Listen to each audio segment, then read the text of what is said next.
The eBay Open was 2 weeks ago, and I really meant to get this podcast episode out. I wanted to record it last week. We have two mini Aussies. I'm going to try to get through this without crying.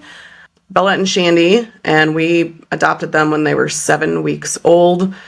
We have had them for a long time. They're litter mates, they're sisters. 7 weeks, and then they're 13 years, 8 months. And the other night, Casey and I were going to bed. We did our normal routine, brought them out. Bella came in and she kind of swayed a little bit. And I thought, wow, that's kind of weird. And then she went in the house and headed towards our bedroom, just like any other normal night. And she literally, her body gave out. And Casey grabbed her. And it was really sad to watch, because we're pretty sure she had a stroke. But we held her until she passed, and she passed in Casey's arms, and that was really, really tough, as I'm sure any of you listening who have lost a pet, they are fur kids, they are our babies, and it was so sad. Casey took Friday off of work, and this whole weekend we have just been very, very sad, and it's so different without her around. She was getting older. We could see her decline, but we really thought we had more months with her. So it happened really sudden. And I wanted to do the podcast last week, and that just, there's no way I could have gotten on camera. You would not have wanted to listen to me in the state of grief I was in, but I'm feeling a little better. Every day gets easier. We still have Shandy. She has been a lover girl and definitely helping fill that void that we are feeling without having Bella in the house. So if you guys have dogs, give them an extra hug today, because you never know what can happen. And anyone who has lost a pet, my heart goes out to you, because it is probably the worst thing on the planet.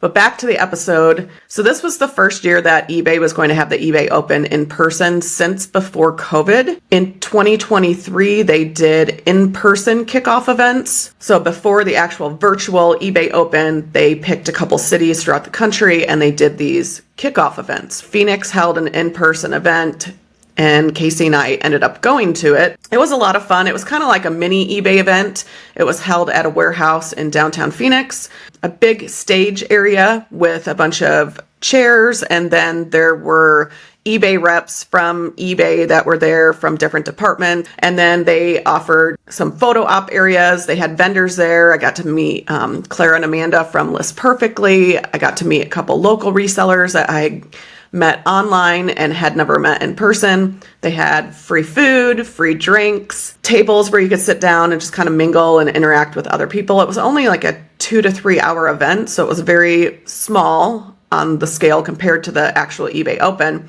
but that was a lot of fun. And then this year, when they announced that it was going to be going back to in-person and going to be held in Las Vegas, we are about a 5.5 hour drive from Vegas. I thought, well, why not? I'm this close. I don't have to pay for a plane ticket.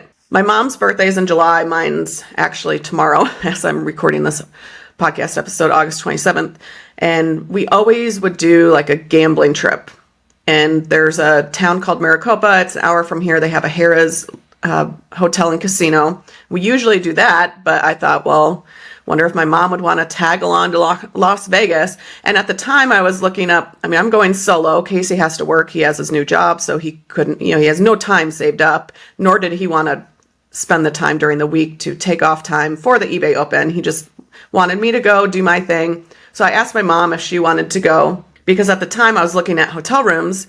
I was either going to stay, so it was held at the Venetian, and I was either going to stay next door at Casino Royale or at Harrah's, which was 2 hotels down.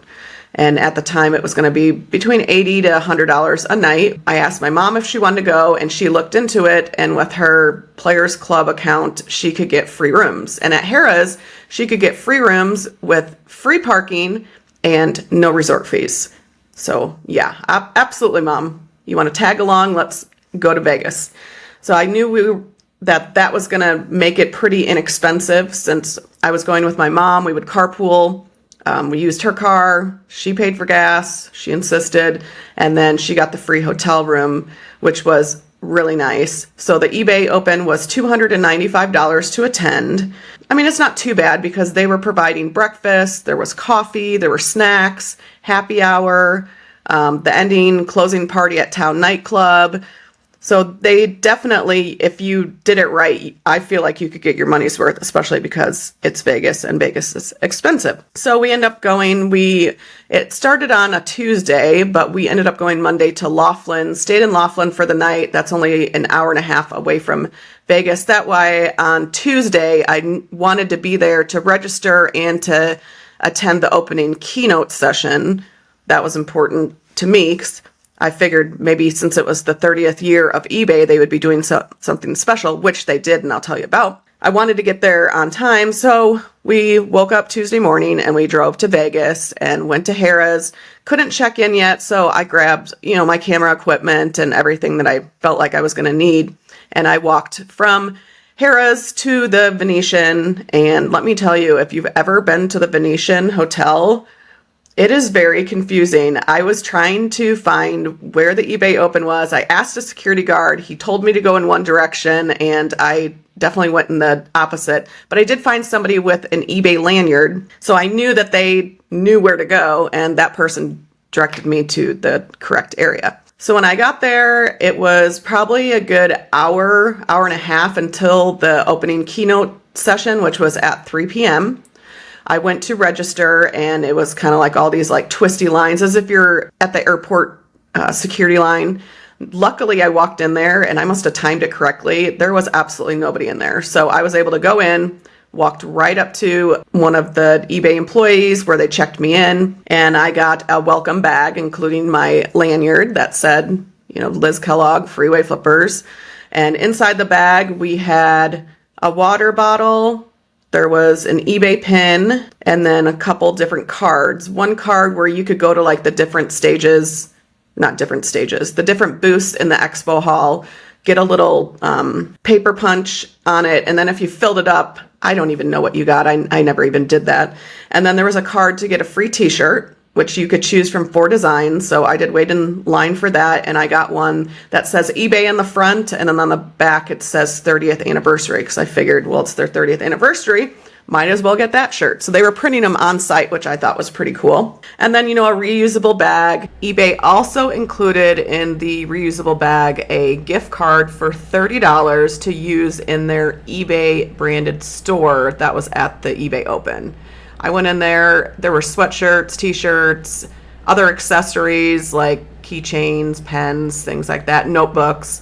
I chose to get a water bottle only because living in Arizona, I use reusable water bottles all the time. It was exactly $30, so I didn't owe anything else, but that was another perk that we got for attending the Open. So after I checked in, then I actually went and I put in $20 because I figured, well, I've got some time to pass until it starts. I didn't want to be late, but I went out and sat at a machine and ended up winning $50. So that was a good start to the day.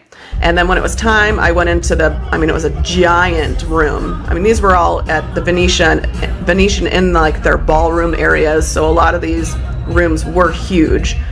And you walked in and there was a DJ playing music. Everyone that worked for eBay had a blue shirt on that said eBay on it. So you knew who was employed by eBay, and they had a lot of employees there. So everyone was kind of trickling in, and then the CEO came on. Yeah, so the CEO, we'll just say Jamie, he got up and started talking to us, and the big buzzword of the conference was definitely AI, which is understandable because that is something that a lot of these platforms are starting to use to help their sellers or help them on the back end be able to be more efficient with the AI. And then after that, there were a couple other kind of higher up eBay employees that talked about AI.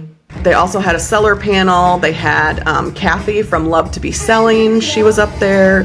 And then Renee and Casey from Storage Wars. Jamie was just kind of asking them some random questions, about selling, some advice, things like that. So that was fun to kind of see those sellers and hear what they had to say.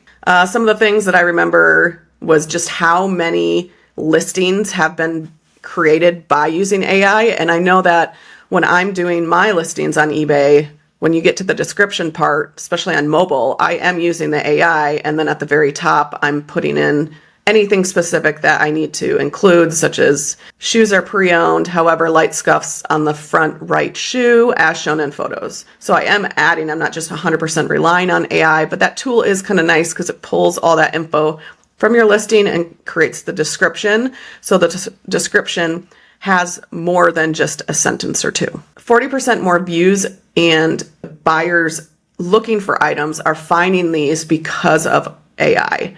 That was one of their big things too, was just include so many item specifics, because the more item specifics, then the better your listing area is and more likely for the buyer to find it. So that was kind of the opening keynote. But then there were a couple things that I thought was really cool that happened. During the keynote, Jamie, the CEO, had everybody stand up. So if you've been selling on eBay for a year, sit down. 5 years, sit down. 10 years, 15, 20, 25, close to 30. And it was honestly, it was amazing how many people were still standing for 20 years and above of selling, which I thought was incredible. That means that there are so many people that are dedicated to selling on eBay and have been doing it for such a long time. So that was really inspiring to see. And then the best part, before it ended and we all went to the expo hall for happy hour, he announced that every person attending was going to get a $300 eBay gift card. Each other and interact with employees. In celebration of our 30th anniversary this year, we're giving each of you a $300 eBay gift card.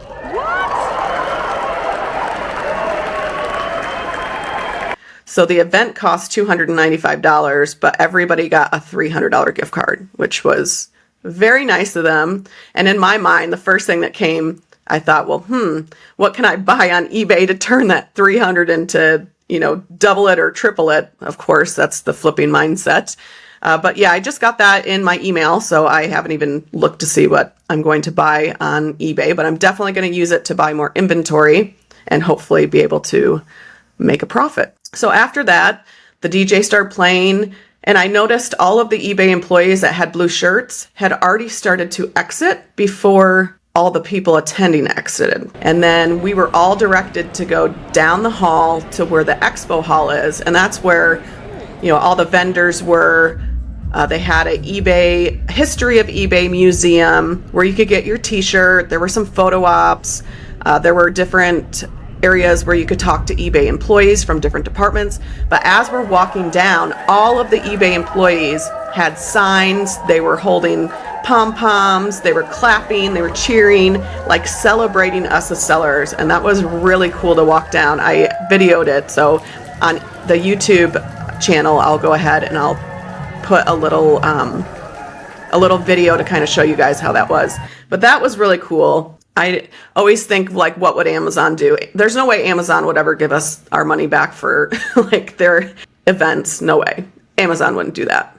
So I think eBay really does celebrate their sellers, and they know how important that sellers are to their platform, and that was really cool to be part of. So then it was happy hour. And of course, I was definitely gonna get my money's worth of happy hour. So I had a couple drinks, but I was solo. I did run into Teresa Cox, who is a local Arizona seller. She lives pretty close to me, and she runs the EVs group. But it's a group, and she tries to hold it every month, usually somewhere in the East Valley. Next month, if you're listening and you live in the Phoenix area, Teresa's doing a joint 30th eBay celebration meetup. It's going to be at Dave & Buster's in Tempe. So if you want, go to eBay and you can search for either the EVs or I think it's the Phoenix Reseller Meetup. So there's two people, I think that's Maria who runs that, and they're both collaborating to hold the event together. So that should be fun because we're not only going to be having people from the East Valley, but also people from Phoenix. So if you are in the area, make sure you sign up. I think it's September 9th from 6 to 8, and I'm definitely going to be there. That was really nice to see her, a familiar face. And then because she was talking to other people, I got to talk to an eBay employee. His name is Chuck. He also sells on eBay, and he does like a lot of records and record accessories and things like that. So that was nice to talk to him. And he asked me, like, what was one thing that I want to pass on to eBay as a seller that needs addressed or changed. And my thing was all of the drop shippers with certain products. Like clothing is much harder for some of these drop shippers to do. But for like our Amazon physical products that we do, if you look at our listing, it gets buried because there's so many people that are listing like items and then they're fulfilling them. So they're listing them on eBay and then they're fulfilling them from Amazon. And so that's one of the challenges that we have to get our products seen without having to promote them and pay too much and have it cut into our return on investment, our profits and our margins. That was one thing. And because I did that, then he gave me a $25 gift card. So not only did I get $300 in my email, I got another $25, which if I played it right, I should have just gone up to every single employee and seen if I could get more of those gift cards. But yeah, I got to meet a couple employees, a couple other resellers, which was really fun. But I didn't spend too much time for happy hour in the expo hall. Kind of walked around, tried to chat with people. Then I wanted to go meet my mom because we were going to be going to Pinky's by the Vanderpumps or whatever that series is. I don't know. I don't watch that stuff. My mom had a $100 gift or $100 celebratory dinner that we ended up using. So I also wanted to spend time with my mom. We, like I said, always go on a gambling trip every summer to kind of celebrate our birthdays. And I wanted to not just do the eBay thing, but I also wanted to spend time with her. The next 2 days would be all like smaller sessions. They did have the keynote sessions too, like to open it, which I didn't attend. I just kind of went to some of the sessions that I wanted to. And if you attended the eBay virtual event last year, this year, I mean, some of the sessions are for beginners, some of them are for, moderate to expert. And I really just wanted to go to the ones that I wanted to go to, knowing that I could watch the replays later if I missed anything. So I want to share some of my biggest takeaways from the eBay Open, and then I'm going to share at the end if I would attend the eBay Open in person again. One thing eBay announced was that they were going to be adding cost of goods to your listings. And I don't know how I feel about this. I feel like they're trying to help people that maybe don't want to use a spreadsheet or don't want to use software. Like we use My Reseller Genie. It's an online bookkeeping software. I'll leave a link down below. I actually did meet them in the expo hall at the eBay Open. Shout out to Faith and Paul. They are just as nice in person as they are online, and they've actually been on the podcast talking about their software. I don't think it's going to replace that though, in my opinion, because when you're creating a listing, just like when we add SKUs, so like let's say I'm listing a pair of New Balance men's size 11 shoes, and I'm going to put them in bin number 5. In the SKU line, I'm going to put 5. That's the bin that they're in. With the cost of goods, you can then add that to the listing. I think that will be very helpful if you're going to take an offer, because that should be something that hopefully will show, or at least you can look into. Like if somebody bids or makes an offer on those New Balance shoes, let's say we have them for $45, they make a offer for $30, I can go back and kind of look, okay, well, I paid $8.50 for the shoes and figure out, should I take that offer? Should I counter offer? So I think that's an advantage of putting it in the cost of goods. But sometimes I don't know if I want to give all that information to eBay. Like, are they going to use that data then to know, like, what are my cost of goods? Should they be showing? I don't know. I don't know how I feel about that. I don't think it's a solution for bookkeeping. There won't be an option to put the date you purchased it, which could be important with how you do your end of the year taxes. I feel like it would be tough unless you are staying on top of listing. If you're somebody like me where, I might have some items that I bought 2 months ago. How am I supposed to remember the cost of goods? So you really have to be on top of keeping track of how much you've spent for those items in order for when you're listing to put it in the listing.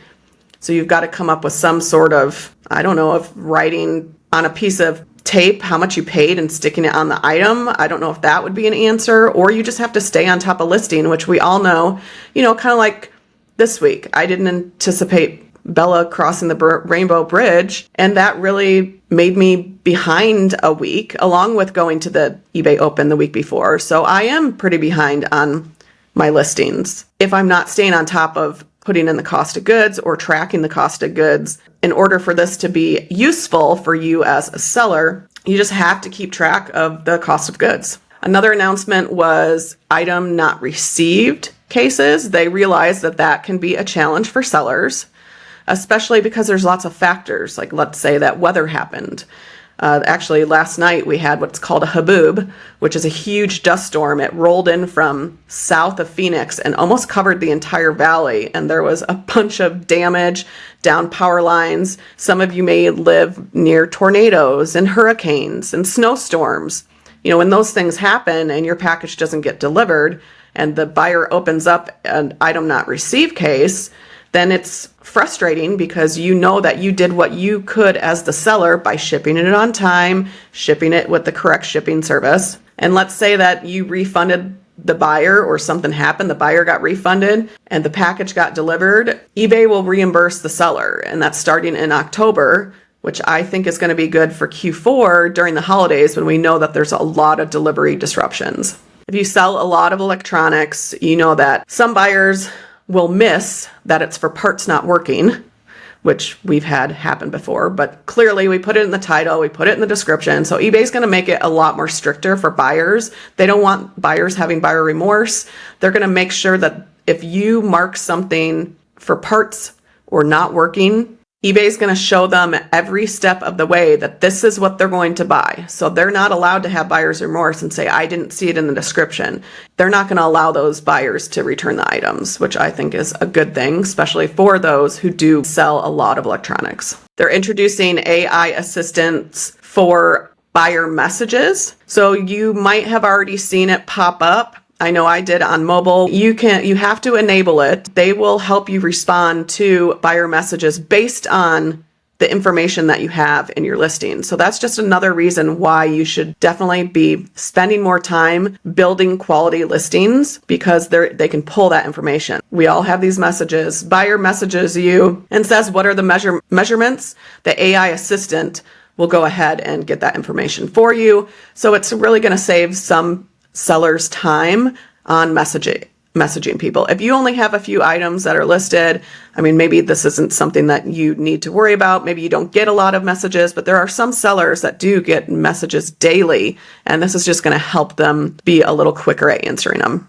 eBay realizes that getting positive feedback is sometimes a challenge. Not every buyer leaves positive feedback, so they are going to automatically give sellers feedback. If you shipped on time, it was delivered on time, no issue with the buyers, and the buyers don't leave feedback. So this will help, especially newer sellers that might not have a lot of positive reviews yet.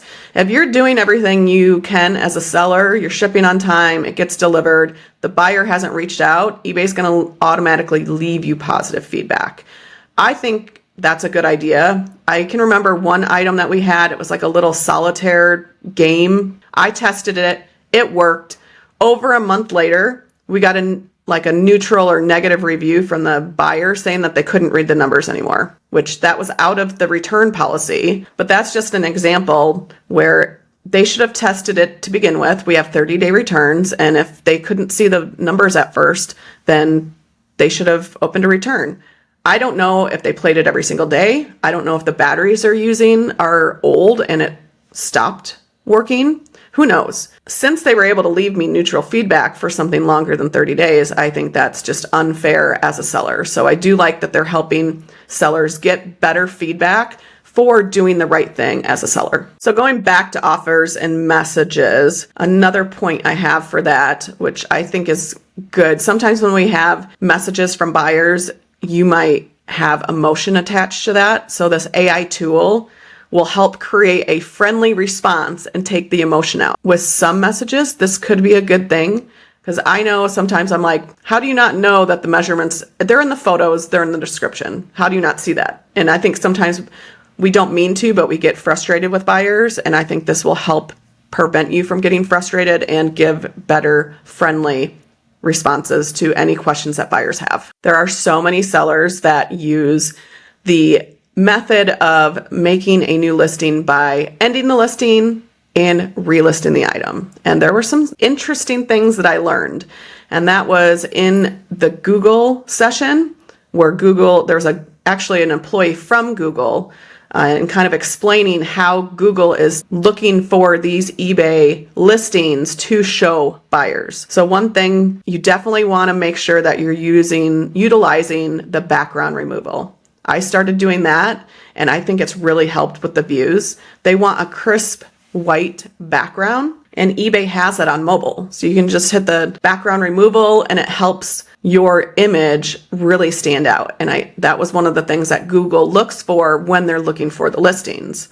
Obviously, the information that's in there, the title, make sure that it's very accurate. And there's some do's and don'ts with titles. Don't put a smiley face. You don't need to put new because that information's already in the item specific. So there's certain things that they don't really recommend that you use. Just a very simple, precise title is good enough. But they're saying that the end listing relist is kind of a myth. And I found that extremely interesting. And I get why. It's that it takes a good 3 days for Google to pick up on those new listings.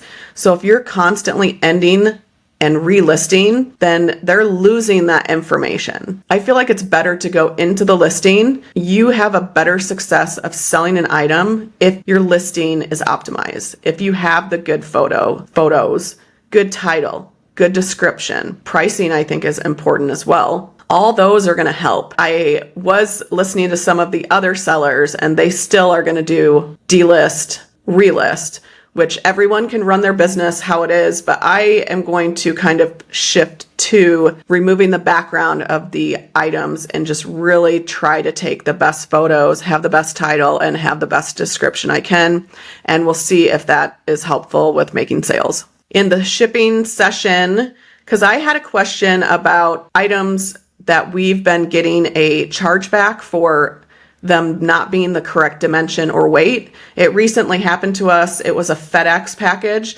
We ship so many golf clubs and they're in a 4x4x48 box, but we sometimes cut it down. And we got charged another almost $30. What they said in that session is you cannot rely on what the box dimensions are because it's the interior box. For now, for the 4x4x48 boxes, I'm putting in 5x5. It's not an increase in price, but it's going to help prevent them from charging us more down the road with it not being the correct dimension. And also, eBay just rolled out the little check or the little box that you can check for irregular packages. If you use a tube to mail like a poster, I saw that you're supposed to check the irregular box so the carrier knows that that one is not like a standard box for their processing at whatever shipping center that you're shipping it to. If you guys know any more about that or if you've had experience, let me know in the comments if you're watching on YouTube. Next up, would I attend the eBay Open again? I don't know. I don't know if I would.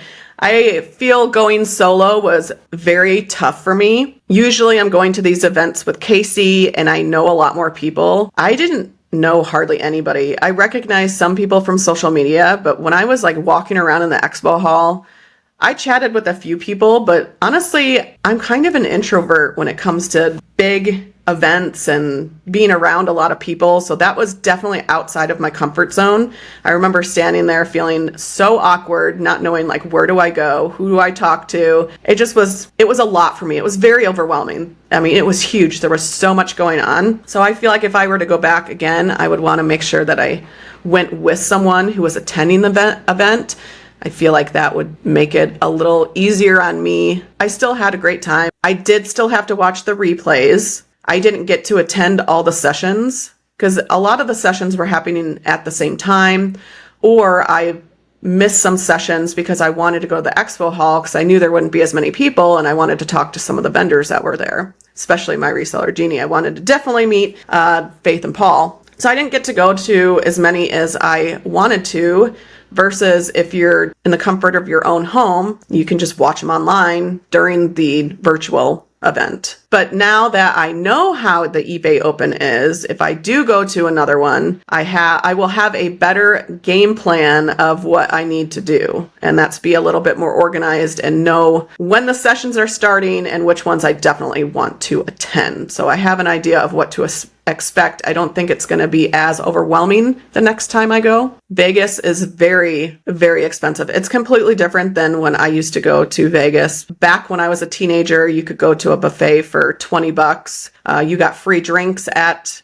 the bar. My mom and I were at Harrah's and I was playing at the bar. She comes up and orders a glass of wine and it was $20. Everything is just so expensive there. So that's one thing. I mean, if you're going to go, it's definitely not going to be cheap, especially if you live on the East Coast or you have to fly there, then that's just another expense. And then the hotels were an expense. So this year it was not that big of an expense for me.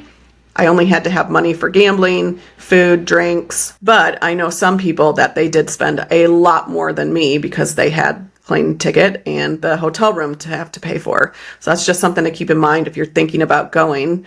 I would assume they would hold it in Vegas again next year, but I have no idea. And thank goodness they gave us the $300 gift card. So that definitely will help some of us. If you're going to use your gift card to buy inventory on eBay, then hopefully you'll make more money and that will help pay for the event. We knew going into it that Casey wasn't going to go because it was during the middle of the week. So that's another thing you have to think about is, are you able to take off that time? That time that I took off, plus sadly with Bella passing last week, I mean, I'm like 2 weeks behind on listing. So if that's something that you can't afford to do, then the in-person event probably wouldn't be a good option and maybe just the virtual one would be.